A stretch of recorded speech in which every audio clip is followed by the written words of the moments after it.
Bienvenue à toi. Je t'invite, pendant une quarantaine de minutes, à rejoindre une discussion impactante auprès de celles et ceux qui repensent notre relation au vivant. Je suis Manon Sala et je chemine depuis longtemps pour comprendre le lien systémique entre le bien-être individuel et l'élan du collectif. Alors, es-tu prêt, prête à m'accompagner dans ce jeu de pistes afin de semer ensemble les indices vers une nouvelle conscience? Aujourd'hui, je reçois Nathanaël Wallenhorst au micro de Nouvelle Conscience. Nathanaël Wallenhorst dédie sa vie à la transmission des savoirs sur l'Anthropocène et sur les réponses politiques adaptées à un contexte biogéophysique bouleversé par l'impact des activités humaines. Il fait dialoguer les sciences sociales avec les savoirs techniques, l'engagement macropolitique avec la nécessaire participation citoyenne pour enclencher un véritable soulèvement écologique. Cet épisode est une invitation à s'inscrire dans une forme de résonance au monde et aux enjeux qui nous caractérisent aujourd'hui. Je vous souhaite une très bonne écoute. Bonjour Nathanaël Wallenhorst. Bonjour Madame Salah. Comment allez-vous? Bah bien, très bien. Super. C'est toujours, j'ai envie de dire bizarre ou étonnant parce que bah voilà, je vais bien, j'ai envie de dire, mais dans un monde où il y a vraiment des problèmes sérieux, abyssaux, qui sont pas sans m'affecter en fait profondément. Oui. Et en même temps, j'ai une vie au quotidien qui est agréable et je vais bien quoi. Oui.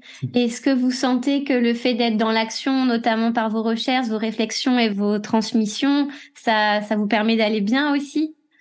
Ouais, tout à fait. Ouais, c'est sûr que, en tout cas, je vois, moi, à titre personnel, combien j'ai besoin de l'action, aussi comme espèce de contrepoids à l'anxiété, l'inquiétude, des sujets sur lesquels je travaille.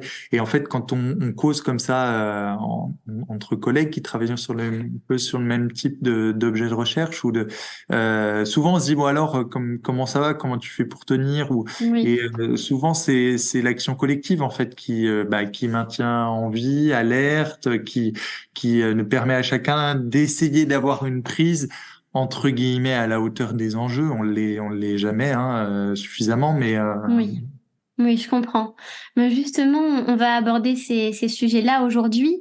Donc, vous avez une double casquette à la fois en tant que docteur en sciences de l'éducation, docteur en sciences politiques, en sciences de l'environnement. Donc, vous avez un peu une analyse transversale de ces thématiques liées au dérèglement du système Terre, plutôt le versant sciences humaines et sociales. Nathanaël Wallenhorst, est-ce que vous pourriez vous présenter de la façon dont vous le souhaitez pour commencer, s'il vous plaît? bah, me présenter. Moi, j'aime beaucoup le sport. Et bon voilà, j'aime beaucoup le sport, c'est-à-dire je faisais du hand, mais j'ai arrêté il y a 20 ans maintenant. Mais c'est quelque chose que j'aime beaucoup en fait, de faire du sport avec d'autres. Bon, j'ai juste partagé un peu autour de la question de l'action. Sinon, au-delà du sport, j'ai envie de dire, je réagis avec beaucoup d'intensité à la folie du monde actuel, quoi. Voilà. D'accord. Et aussi à l'irresponsabilité de certains de nos élus, pas tous bien sûr, mais en tout cas ceux qui se positionnent sur la scène voilà nationale, internationale, et qui ont tout particulièrement voix au chapitre. Et ben, je trouve qu'il y a vraiment un manque de responsabilité. On a affaire à des personnes qui vivent pas dans le réel, qui vivent à partir d'une idée, d'une idéologie qui peut être celle du progrès, de la modernité, de continuer la marche avant, toujours en référence à la question du marché, etc., Oui. et pas en référence au système Terre médié par les savoirs scientifiques.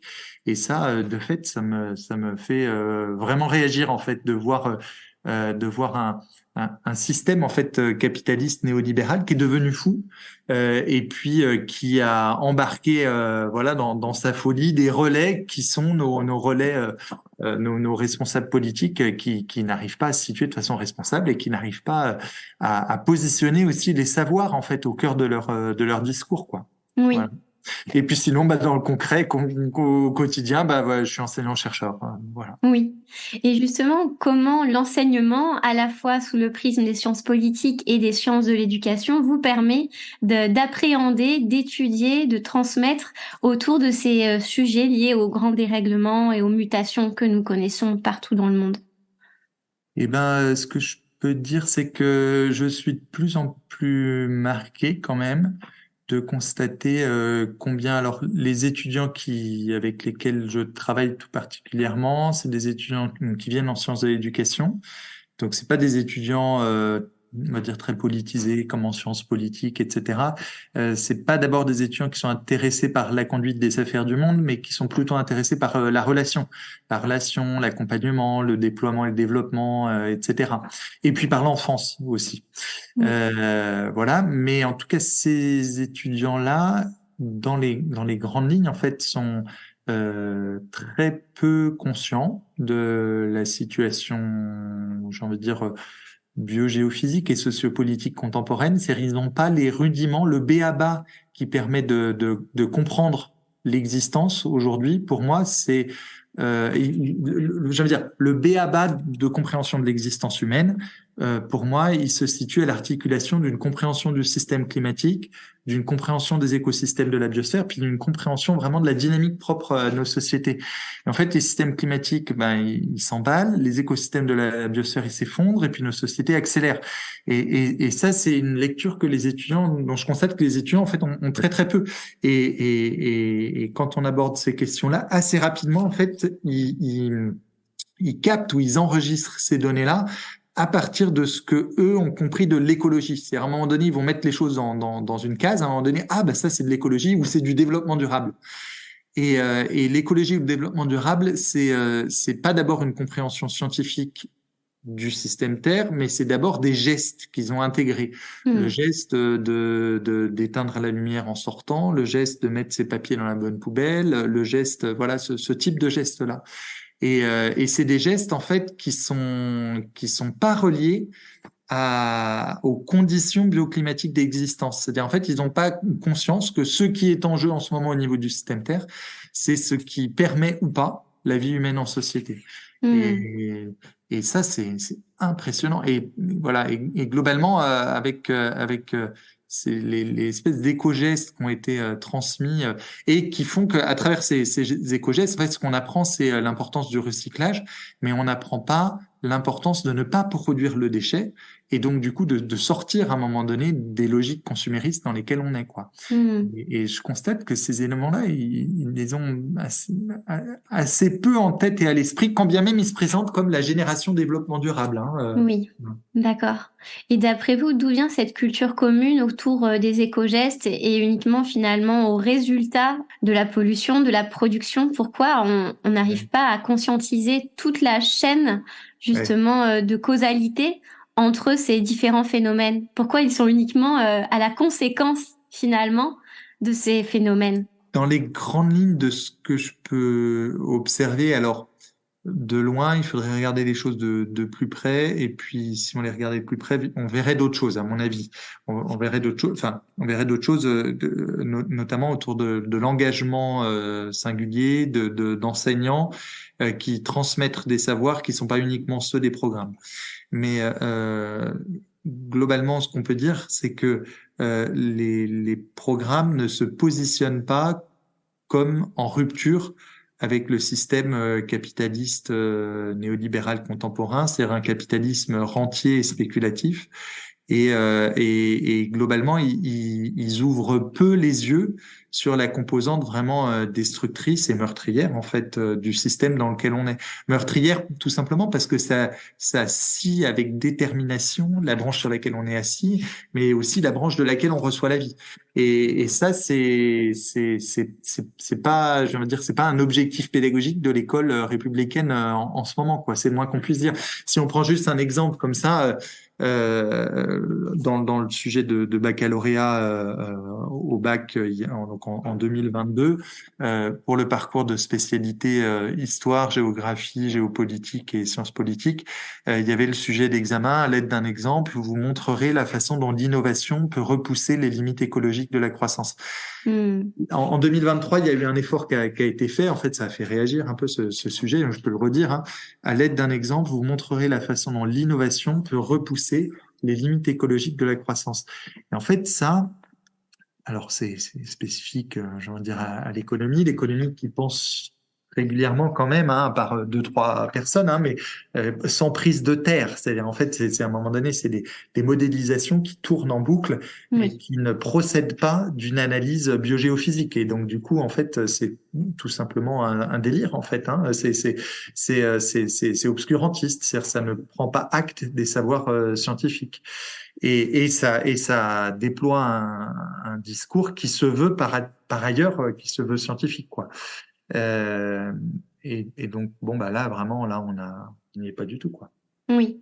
Donc finalement, la compréhension, on va dire, accessible à tout bachelier, leur culture serait le résultat de ce qu'ils ont appris. Et on le voit avec ce sujet du baccalauréat qui porte une vision techniciste de la façon dont on peut améliorer ou contraindre, contrer ces dérèglements. Ouais, ouais, D'accord. complètement. C'est-à-dire, et c'est c'est en phase avec un positionnement politique qu'on peut Oui, identifier là d'Emmanuel Macron. Les programmes sont pas la résultante du programme politique En Marche, hein, euh, mais c'est en phase en tout cas avec à un moment donné un positionnement où comment dire euh, où à aucun moment il se positionne en signifiant la nécessité de sortir de la croissance. Non pas que ce soit facile, sortir de la croissance c'est compliqué. C'est compliqué, c'est même à la limite de l'impossible d'une certaine façon, parce que par exemple si on prend juste un fonctionnement comme un conseil régional, par exemple, bah, à peu près la moitié des recettes du budget de fonctionnement, elles proviennent de la TVA et puis de la taxe sur les hydrocarbures à la pompe. mhm. Et donc, du coup, ça veut dire qu'en gros, les régions, c'est vraiment l'échelle, entre guillemets, locale, à partir de laquelle Oui, on peut faire quelque chose d'un peu significatif, local, qui est pas juste le village, mais voilà, une région. oui, Ben, on voit déjà combien on est enlisé en fait dans la dépendance aux énergies fossiles d'une part et puis la consommation d'autre part, quoi, avec la TVA. oui, Donc je dis pas que c'est facile, mais au moins avoir le courage de nommer les choses, que là, on est dans des paradigmes qui nous conduisent à notre perte, en fait. mhm. Et de dire que face à ça, ben, aux responsables politiques sont impuissants, en fait, tout simplement, qu'il va falloir qu'ensemble on trouve le chemin, que le chemin va être difficile. C'est-à-dire là, parfois on peut avoir des personnes qui insistent pour dire ah mais il faut rendre désirable la transition, etc. Bon bah oui, très bien, ceux qui savent le faire, qu'ils le fassent. En tout cas, moi, c'est pas ce que je sais faire. Euh, Parce que je vois surtout combien il va falloir passer par un régime drastique, draconien, et en ce moment, on n'en prend pas du tout le chemin, quoi. Et Oui, bien, c'est ce que disait Jean Jouzel avec Alain Grandjean, l'économiste Alain Grandjean, puis un autre économiste dont j'ai oublié le nom, là, dans une tribune au Monde, là, il y a 2 jours. oui, Alain Jouzel, qui est plutôt un climatologue, on va dire, assez modéré, et puis qui a beaucoup su à la fois produire des travaux scientifiques et travailler avec les responsables politiques. Donc, il faut beaucoup de tempérance et de modération pour ça. oui, Et ben là, vraiment, il se positionnait de façon très très claire pour dire que la ligne actuelle du gouvernement technosolutionniste est une impasse et une oui, impasse, voilà, mm, meurtrière. oui. Euh, Je vais retrouver cette tribune et je la mettrai dans la description de l'épisode. Vous C'était dimanche avez ou lundi, je crois, super, merci, ça va dans Le Monde. m'aider. Très bien, je vais la chercher. Et vous avez travaillé sur Hartmut Rosa, donc ce philosophe, sociologue et universitaire allemand, qui notamment travaille autour de la notion d'accélération et qui l'a définie comme pathologie sociale principale de la période contemporaine. Et vous, dans un de vos livres, vous dites que on a besoin d'un renouveau nécessaire à la fois spirituel et culturel pour le changement de cap. Qu'est-ce que vous entendez par ce renouveau spirituel, peut-être pour commencer, parce que le mot est assez tendancieux dans une culture de type Ouais, occidental matérialiste. je pense que, à mon avis, la phrase vient de Penser l'éducation à l'époque de l'Anthropocène, je Oui, pense, hein, c'est oui, ça. oui, c'est Donc, ça. c'est un livre qu'on a écrit avec Renaud Etier, mon collègue. Et donc c'est Renaud, c'est une phrase de Ah, Renaud, parce d'accord. que c'est Renaud qui régulièrement aborde cette dimension spirituelle. Euh, moi, je suis pas, enfin, comment dire, il y a un côté où je suis pas très câblé. C'est pas mon registre en fait, le registre Oui, spirituel, au niveau intellectuel. Que je différencie de la question d'une pratique religieuse, etc. Puis Renaud aussi, en fait. Euh, moi, régulièrement, dès qu'on aborde la dimension plus spirituelle, qui a tendance à renvoyer un petit peu plus à l'intime, à ce qui se passe au-dedans, etc. Moi, je crains assez vite que ça dépolitise mhm, les enjeux, voilà. Et moi, mon prisme, il est vraiment politique. Alors après, il peut y avoir une forme de lecture, on va dire, du spirituel, qui soit une lecture proprement politique. Voilà, on a eu toute la théologie de la libération, par exemple, et puis le pape de l'Église catholique, là, le pape François, de fait, c'est sa ligne. C'est une ligne qui est à la fois, voilà, spirituelle, on va dire, bon, bah, voilà, comme chef religieux, mais qui profondément est politique, quoi.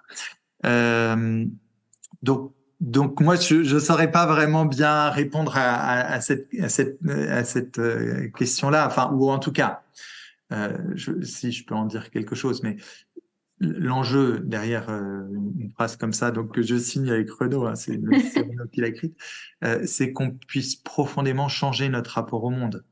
Euh, mais quand je dis ça, quand on dit ça, on peut pas dire il revient à chacun d'apprendre à se positionner autrement dans le monde. C'est il nous revient au niveau macro-social de positionner des choses qui accompagnent, encouragent, soutiennent fondamentalement un autre rapport au monde. Et ça passe à un moment donné par l'instance politique et puis par une dimension démocratique avec des débats à l'Assemblée nationale, etc. Et mhm, oui, voilà. Et donc cet autre rapport au monde, après, comment le définir, etc. Bah, moi, de fait, là, j'aime bien le positionnement d'Hartmut Rosa, avec cette question de la résonance où la résonance, pour lui, ça renvoie à l'écoute et la réponse. Une relation résonante avec le monde, elle s'oppose au type de relation agressive qu'on a apprise au cours de la modernité. Là, je reprends un peu sa terminologie. Et plutôt que de prendre, d'exploiter, de dominer, etc., le monde par notre arsenal technique, il propose plutôt d'écouter, en fait, d'écouter et à partir de là de répondre. Et alors, j'ai bien aimé à un moment donné dans Philosophie Magazine, c'était une interview de Rosa il y a 5 ans, un truc comme ça, en 2018. Le journaliste lui dit, bon, rassurez-moi quand même, c'est une métaphore quand vous dites écoutez le monde. Puis il dit, ah bon, vous, le monde ne vous parle pas. Et donc, chez Rosa, c'est pas une métaphore en fait. Chez Rosa, il y a justement quelque chose, on pourrait dire, allez, spirituel, où à un moment donné, oui, il se met à l'écoute d'une parole venue de l'extérieur, d'une certaine façon. Ça rejoint un peu quelqu'un comme David Abraham, qui comment la Terre s'est tue. À un moment donné, oui. j'adore ce passage. Il raconte donc David Abraham, qui est vraiment un bon philosophe contemporain américain, voilà. Et à un moment donné, il nous parle, quand il s'était retrouvé voilà, en Asie, de la façon dont il s'est mis à causer avec des fourmis. Bon, voilà. Alors, il a un côté chaman hein, en même temps, mais voilà, il déplace un peu nos représentations, quoi. Oui, d'accord. Donc c'est vraiment l'idée d'une ouverture. Vous parlez d'une nouvelle ontologie finalement, mais qui doit toujours être couplé avec bien sûr une exigence et une réaction politique, une action politique. Mm. D'accord. Ben, c'est peut-être aussi ça le sens, parce que dans le duo spirituel, il accole la notion de culturel, donc c'est aussi Ouais, tout à peut-être fait. Ouais, l'enjeu. ouais. Culturel, bah, en tout cas, qui évoque à un moment donné la façon dont les choses se sédimentent dans des objets, dans des médiations, dans des pratiques, etc., qui ne dépendent plus de l'intimité de l'individu, en fait, Oui. mais qui construisent un monde qui peut durer, qui nous précède, qui nous succédera, etc. Mhm. Oui, je vois. Vous avez, lors de la conférence à l'Académie du climat auquel j'étais présente, vous avez mentionné que croiser le concept d'anthropocène avait changé votre vie et avait avait provoqué un tournant dans vos recherches. Est-ce que vous pouvez nous expliquer en quoi justement cela a créé cet effet dans votre voie professionnelle? Ouais, ouais, ouais. En fait, j'ai croisé ce mot vraiment par hasard, en fait. Hein. Voilà, je voulais travailler avec quelqu'un, avec Christian Hansberger, un économiste que j'étais allé le voir. J'avais engagé une thèse en sciences politiques, et puis j'étais allé le voir parce que vraiment j'étais très intéressé par sa lecture existentielle de la crise économique, etc. Et puis il m'a dit oui, je peux travailler avec vous. Par contre, il faut que vous travailliez sur l'anthropocène. Donc je suis reparti, voilà, comme ça. Et puis j'ai commencé à explorer cette terminologie.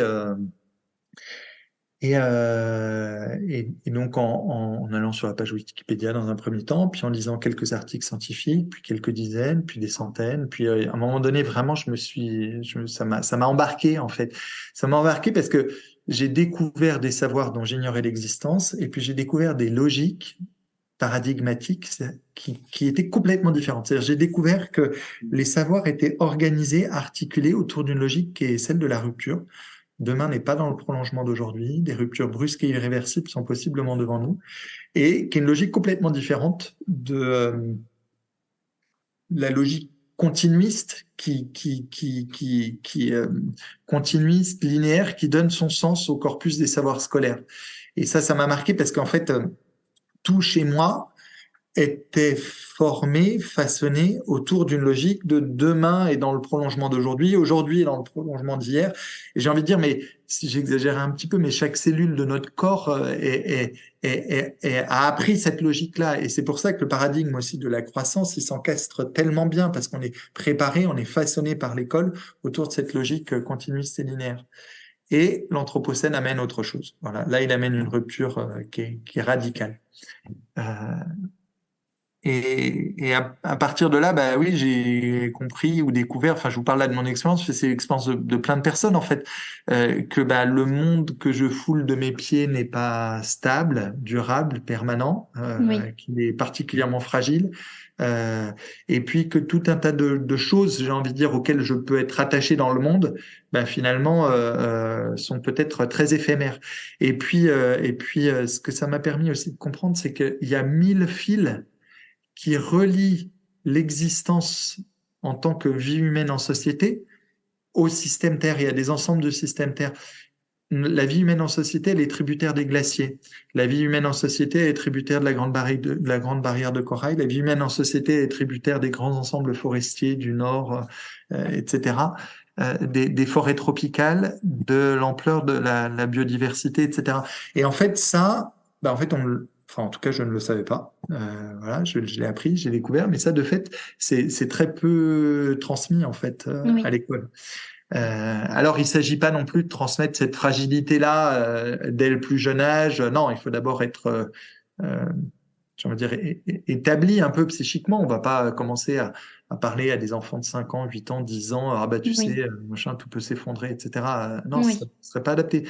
Mais à un moment donné, il faut quand même comprendre la mécanique propre du système Terre, médiée par les savoirs scientifiques, quoi. Et Mhm. ça, de fait, c'est venu me faire passer moi par toutes les couleurs en termes d'émotion, c'est-à-dire à un moment donné, d'avoir de la peur, de la crainte en fait par rapport à l'avenir, et puis d'avoir du dégoût aussi de l'humanité, de me dire ah mince en fait la terre et les sols gardent en mémoire la face glauque quoi de l'humanité. Oui, Moi qui avais plutôt tendance à me focaliser sur toute la beauté en fait de la vie humaine, sur tous les oui. actes d'amour, de soutien, de solidarité, etc. Bah, de voir que il y a quelque chose de structurel qui embarque là le système Terre pour un horizon macabre. Et ça, il nous revient de le voir en fait. Bah aussi de la colère en fait, beaucoup de colère, enfin de la Oui, tristesse hein, bien sûr, mais de la colère de me dire mais c'est pas possible, on a qu'on en soit arrivé là et qu'à aucun moment ça n'ait fait l'objet d'un choix politique, qu'à oui. aucun moment on ait décidé les différents citoyens de la Terre d'aller dans cette voie macabre et ouais, moi ça c'est peut-être le truc qui me met le plus en colère en fait, et de voir Oui. la prise de pouvoir de certains industriels qui s'associent évidemment des responsables politiques dans l'affaire et qui ont distillé du doute, pour reprendre une terminologie là de chercheur en sciences sociales, de façon méticuleuse, qui ont organisé la production de l'ignorance, etc. Voilà, il y a quelque chose de vraiment pervers qui a Oui. réussi à s'établir en fait. Voilà. Mhm. Oui. Oui, oui, je comprends. Et finalement, est-ce que l'aborder également par les sciences de l'éducation, ça vous permet de voir des portes ouvertes sur comment on peut changer les pédagogies et puis tout ce savoir autour de la situation actuelle? Est-ce que ça vous donne de l'espoir et ça vous Ouais. permet de goûter à une autre émotion peut-être plus Ouais, joyeuse? ouais. Euh, mais en tout cas, je vis au quotidien un espèce de paradoxe de toutes ces thématiques là dont je vous ai parlé, et puis moi qui au quotidien suis plutôt joyeux, j'ai envie de dire, Oui, de naturel, enfin avec des guillemets quoi. Voilà, donc ça vient pas éradiquer toute espérance. oui, Par contre, j'ai été marqué là, en fait, j'ai lu là, mais c'était en fait je crois que c'est le week-end dernier, il y avait donc Hartmut Rosa justement qui était interviewé suite à la traduction en français d'un petit livre qui est une conférence qu'il a donnée, un petit livre qui s'appelle Pourquoi nos démocraties ont besoin des religions ou quelque chose comme ça. d'accord, Et donc, il est paru à la découverte. Et il y a eu une interview dans le magazine de La Croix, je crois que c'est ce week-end ou le week-end dernier ou un truc comme ça. Donc, je suis tombé là-dessus.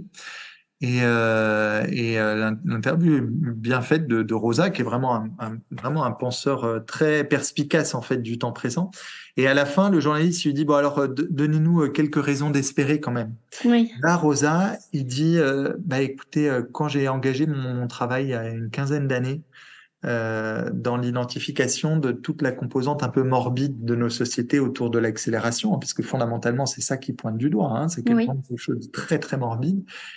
Il dit, j'étais mu par une espèce d'espérance que, on allait sortir, en fait, de ça.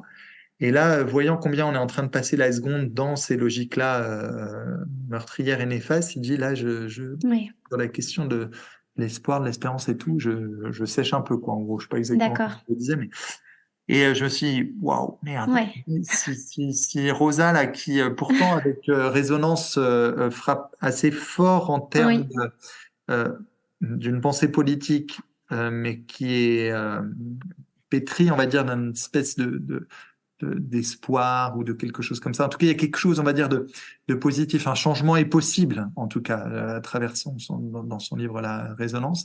Je dis, mince, il voit plus trop là, c'est pas bon signe. Alors, moi, ce que je peux dire, il y a certaines choses sur lesquelles je m'appuie, mais je suis de plus en plus marqué par l'ampleur de la glissade vers quelque chose de catastrophique quand même, oui, et de noir en fait. Voilà, parce qu'il y a une stupidité humaine qui est crasse en fait. Et moi, vraiment, ce qui me heurte beaucoup, c'est chez nos responsables politiques. Et en tout cas, aujourd'hui, pour parler de ceux qui sont là aujourd'hui, l'ampleur du populisme d'un Emmanuel Macron, est vraiment pour moi extrêmement problématique, et d'autant plus que c'est un populiste qui se positionne comme étant, on va dire, éco-moderniste. Mm. Voilà, mais c'est une voie absolument sans issue. C'est-à-dire que, et ce qui me fait dire ça, c'est pas une idéologie différente ou opposée de la sienne, c'est vraiment la matière même. C'est-à-dire si on comprend entre guillemets, avec beaucoup de guillemets, les nouvelles lois de la matière, ce qui se passe au niveau biologique, ce qui se passe au niveau géologique et ce qui se passe au niveau physique, on va dire, organisé autour de cette logique de rupture, on ne peut pas soutenir une politique de relance de l'industrie et de croissance. C'est impossible. Et c'est pourtant ce qu'il fait. Euh, Mm. Oui. donc voilà. Alors après, si je devais dire l'une ou deux comme ça, chose un peu moi, ce dans quoi je crois, c'est dans la politique. Voilà, on pourrait se dire, ah ben non, le mec est vraiment naïf. Ouais, donc oui, en tout cas, c'est-à-dire, je vois l'ampleur de la crasse, mais il me semble que c'est pas par un autre endroit que celui-là que quelque chose peut se passer. Dans une association avec des mouvements citoyens et avec des soulèvements, et je pense que vraiment le terme clé, j'ai envie de dire, de la décennie dans laquelle on rentre, pour moi, on va dire, c'est le soulèvement. Oui. Et c'est le soulèvement en disant ça, bah, c'est aussi les soulèvements de la terre qui ont été démantelés. C'est en fait ça dit un champ de force, voilà, un champ de force vraiment problématique quoi aujourd'hui, euh, de se soulever pour faire advenir autre chose, mais autre chose qui soit radicalement différent et où on accepte délibérément parce que en prenant appui sur les savoirs, de rogner nos libertés individuelles pour les réarticuler avec la limite, quoi. Il y a que la limite là qui peut être salutaire pour nous. Mhm. Et toute sacralisation des libertés, etc., c'est beaucoup ce qu'on peut entendre dans les discours Oui. politiques. C'est vraiment mensonger, quoi. Mhm. Oui, donc j'allais vous demander justement quels seraient les éléments nécessaires pour ce monde nouveau. Donc là, j'entends les soulèvements et puis instaurer plus de limites à la Ouais. fois au niveau macro et puis au niveau, j'imagine, plutôt individuel dans nos façons de faire, de consommer, de comprendre. Et, et puis, et puis quelque chose autour des savoirs, c'est-à-dire pour qu'on sorte de l'obscurantisme ambiant, où plus on se rapproche à un moment donné vraiment de problèmes structurels et puis sociaux, plus se développe un espèce de climato-scepticisme ou climato-délianisme. Donc voilà, il faut qu'on arrive à sortir de ça, quoi. Ouais. Euh, et puis peut-être donc il y a toute la dimension oui politique etc. Bon ça c'est clair et net pour moi. Et puis à une échelle peut-être plus individuelle, enfin individuelle, mais je sais pas si c'est le bon terme, mais en tout cas de travailler, enfin individuel en fait je suis plutôt collectif, mais travailler à fonder un espoir intellectuellement honnête pour faire advenir des ruptures qui soient réalistes et justes et qui soient à la hauteur des enjeux. Ça, c'est quelque chose d'important et c'est quelque chose dans lequel il faut qu'on s'engage les uns et les autres, quoi. C'est l'activité la plus difficile, en tout cas, je trouve, entre guillemets, pour les intellectuels, c'est reproduire des savoirs, c'est facile, leur donner des fondements, scientifiques, bien sûr, mais aussi dans une espèce de rapport au Oui. monde et à la vie, qui fasse, voilà, qui viennent nourrir en fait une espérance intellectuellement honnête. Si je dis ça, une espérance intellectuellement honnête, c'est que à un moment donné, pour agir, pour se soulever, etc., on a besoin d'être accompagné, stimulé dans cette mobilisation. Et donc du coup, c'est aussi en référence à des utopies qui soient mobilisatrices, quoi. Mobilisatrices, mais il faut pas qu'elles soient non plus. Alors, une utopie mobilisatrice, c'est toujours un peu le rang, mais il faut aussi que ce soit intellectuellement honnête. Oui. D'accord. Très bien, merci beaucoup Nathanaël Wallenhorst. J'aurais beaucoup aimé continuer, mais on peut vous retrouver sur LinkedIn où vous êtes assez actif dans vos posts, vous publiez vos dernières sorties de livres. Comment on peut faire également pour vous suivre vos travaux et vous écouter davantage, ou vous lire? Merci beaucoup. Bah, de fait, sur LinkedIn, sur Twitter aussi, où j'essaye de bosser de temps en temps mes réactions et je suis vraiment marqué en tout cas par l'ampleur de la dérégulation en ce moment, hein, c'est-à-dire les insultes, etc. Enfin voilà, c'est quand Ah même oui. assez impressionnant. Et Mhm. puis et puis aussi, bah oui, dans une activité aussi de rédaction d'essais, quoi. Voilà, un D'accord, grand très merci, bien. Vanessa.